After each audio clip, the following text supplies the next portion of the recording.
Hey everyone, Amber Carnes, Marketing Director for Powerful Learning Practice here today, and I'm very excited to be talking with author and primary grades teacher Kathy Cassidy. Hey Kathy, how's it going?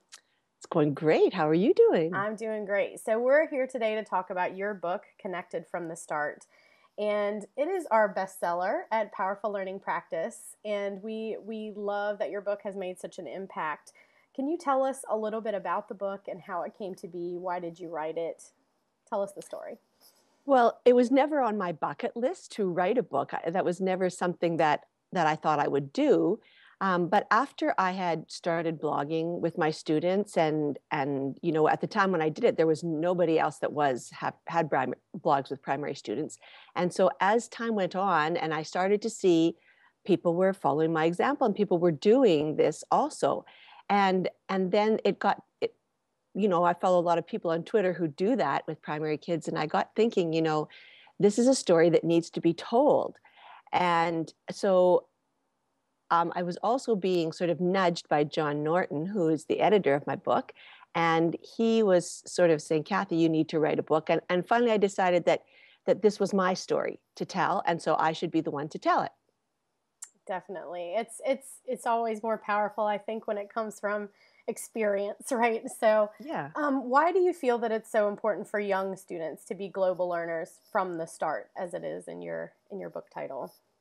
Well, I think for the most part, a lot of it is just like it's important for all of us to be global learners. You learn to be empathetic, and you learn about people from beyond your small network of people.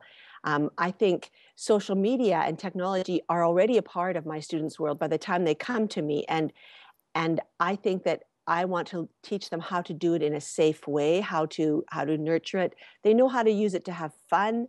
I want them to use it, learn how to learn, and to learn from others, not just in our city or our province, but from around the world. I want them to learn that you can have an audience online. I want them to learn that how do you do that? How do you do that in an appropriate way? What's the appropriate ways to act online?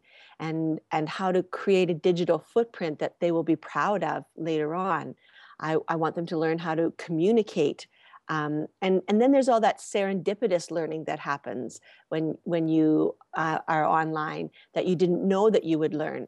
And I want to help to prepare them for when they are going to be doing this independently as they get older.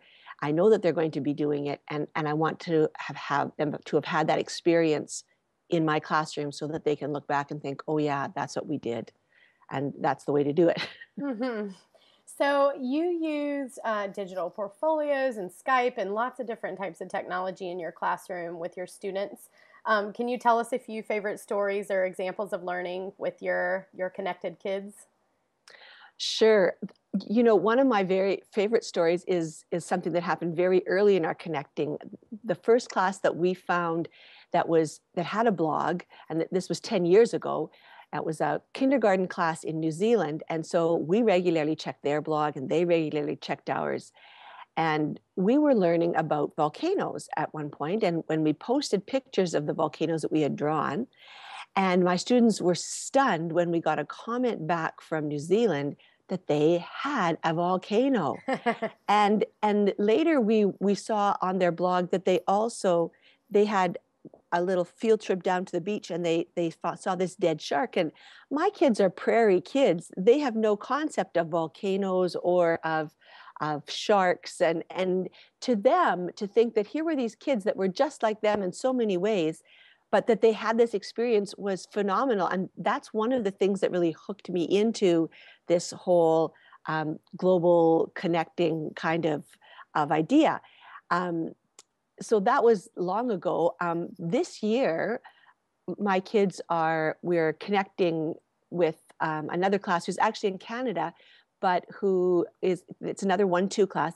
This year I have a grade 1-2 classroom, and we do buddy reading with that classroom 3 times a week. So just for 15 minutes, one student will go out in the hall and read a book that's prearranged through a Google Doc that we have set up with another child. And then when their turn's over, they'll go get the next student. And so they just take turns doing that.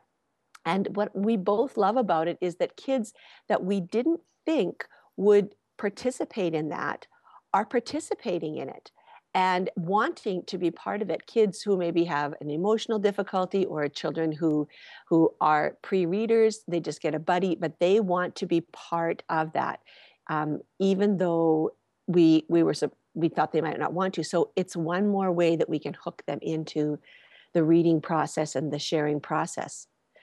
And then I thought maybe I should tell you what happened. One thing last week, this is a very cool story. We had Western Day at our school, and one of my boys came wearing a cowboy hat and a hockey jersey. And I thought, how quintessentially Canadian is that you would wear that on Western Day? So I said to him, is it all right if I take a picture of you and put it on Twitter? And he said, well, okay, but don't use my name. And I thought, oh, I've done my job. I have taught this boy how to be safe online. And I thought that was pretty cool. That's so cute. And I think that's really powerful what you said about how just because of the tool or the medium that you used, you were able to pull in kids who maybe had a disadvantage as far as reading goes or something like that, but the way that it was delivered made the difference and was able to get them involved. That's so awesome.